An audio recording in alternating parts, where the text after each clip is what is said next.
자, 제일 많은 고민 중에 하나가 뭐냐면 선생님, 개념은 아는데 문제만 풀면 틀려요 라는 거예요. 자, 개념은 아는데 문제를 풀면 틀린다. 그럼 선생님 물어봐요. 너 정말 개념을 아는 게 맞아? 안 돼요. 그럴 때 선생님이 이제 어떤 문제를 내보죠.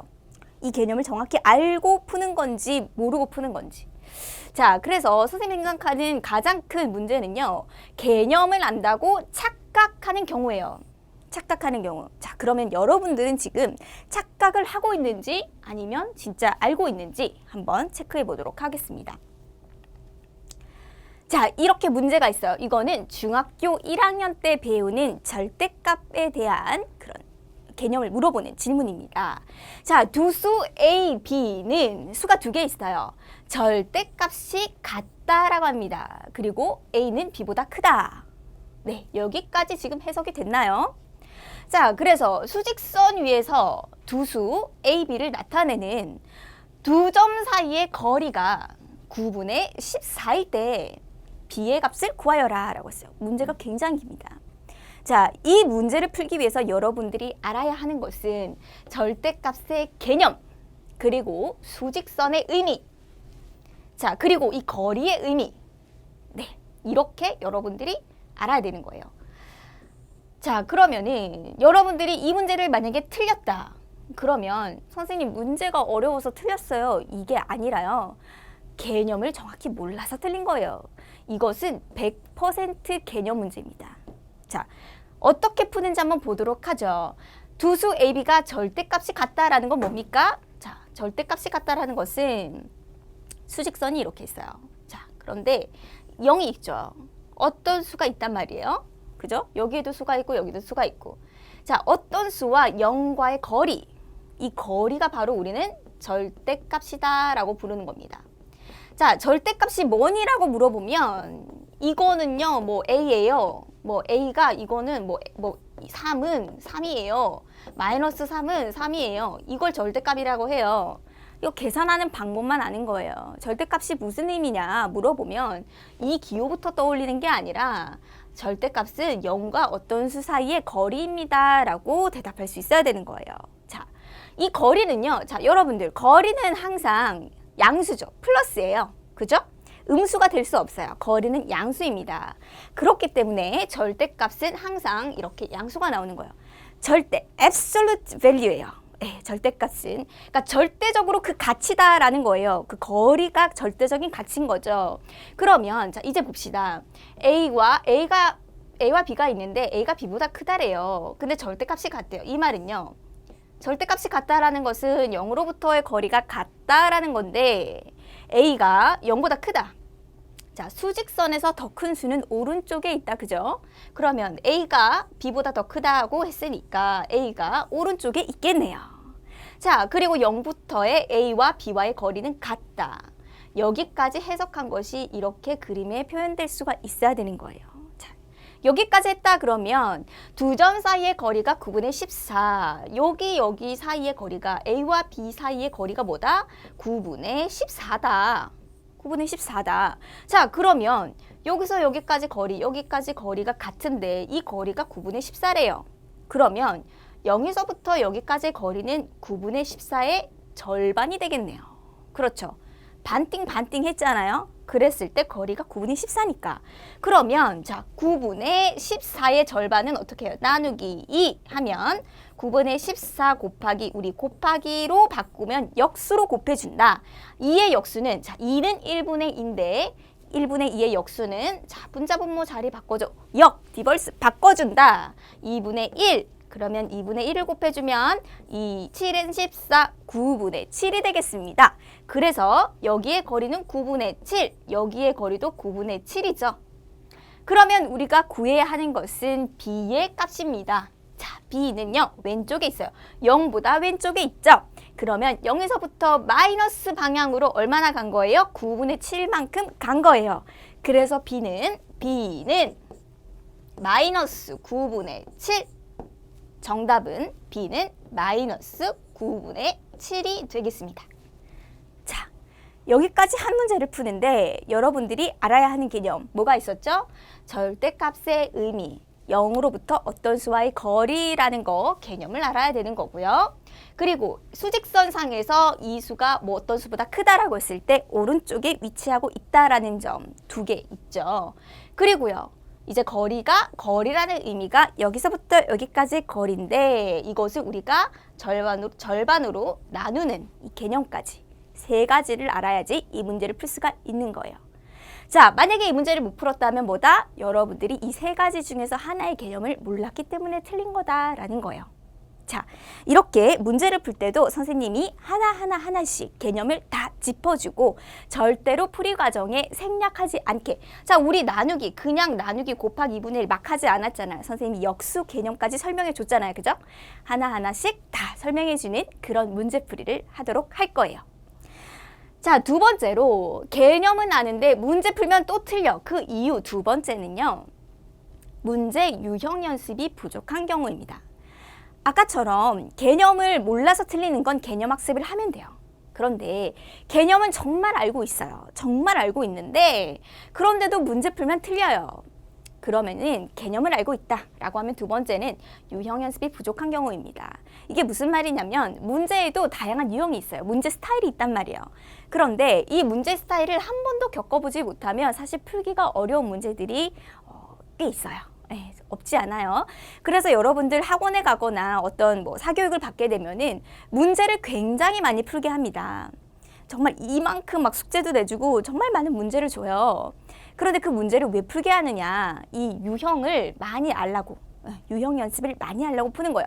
그런데 문제는 개념도 1번 문제, 개념도 잘 알지도 못하는데 문제만 자꾸 푼다고 해서 유형을 자꾸 익힌다고 해서 문제가 잘 풀릴까요? 아니에요. 유형 연습하게 되면은 어떤 스타일의 문제인지는 알지만 개념을 모르면 이게 또 응용이 되면 못 풀어요. 네, 그렇기 때문에 제일 중요한 건 뭐다? 개념 연습을 개념을 충분히 알아야 된다. 정확히 알아야 된다. 그리고 그 다음에 다양한 유형의 문제를 풀어야 된다라는 거예요. 자, 대표적으로 우리 중학교 1학년 때 거듭제곱의 개념을 배우고 나면 이제 풀 수 있는 문제인데, 자, 거듭제곱 개념 여러분들 알죠? 자, 2의 11승, 2의 11제곱 플러스 3의 12승을 10으로 나누었을 때에 나머지를 구하여라. 이야, 정말 어려운 문제예요. 그죠? 딱 봐도 어떻게 해야 될지 모르겠죠? 이거 보면은 어떤 친구들은 2의 12승을 정말 다 구해요.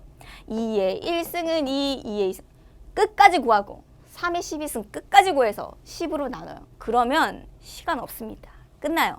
자, 이 문제를 여러분들의 계산력을 평가하기 위해서 낸 걸까요? 아니에요. 아닙니다. 자, 이 문제는요. 자, 한번 봅시다. 문제 푸는 전략이 있어야 돼요. 여러분들 거듭제곱이라는 개념 알고 있죠? 진짜? 예를 들어 A라는 문자를 제곱했다. 이거 무슨 말이에요? A를 2번 곱했다라는 거예요. 자, A를 3제곱했다. 이것은 A를 3번 곱한 거죠. 이건 알아요. 그렇죠? 거듭제곱 개념은 안단 말이에요. 그런데 이 문제를 못 풀어요. 왜 그럴까? 자, 선생님이 문제를 한번 풀어보도록 할게요. 자, 10으로 나누었다라고 했어요. 지금 여기 앞에 거는 일단 남겨둬요. 너무 복잡하니까. 10으로 나누었대요. 자, 10으로 나누었을 때 나머지를 구하여라. 예를 들어서 여러분 111이라는 숫자가 있어요. 이거 10으로 나눠볼게요. 나머지가 얼마일까? 한번 나눠봐요. 쉬운 숫자로 한번 해보죠. 10, 그죠? 11 또 한번 들어가고 하나 남죠. 나머지가 1이 남아요. 다른 숫자도 한번 해볼게요. 119를 한번 해보죠. 10을 나눌게요. 그러면 19 한번 들어가죠. 나머지 9가 남아요. 자, 여기에서 우리가 알 수 있는 규칙이 있습니다. 뭔가 보이죠? 1의 자리 어떤 수를 10으로 나눴더니 나머지가 1의 자리더라 라는 거예요. 어떤 큰 수를 10으로 나눠도 마지막 이 수의 1의 자리가 바로 나머지가 된다라는 거예요.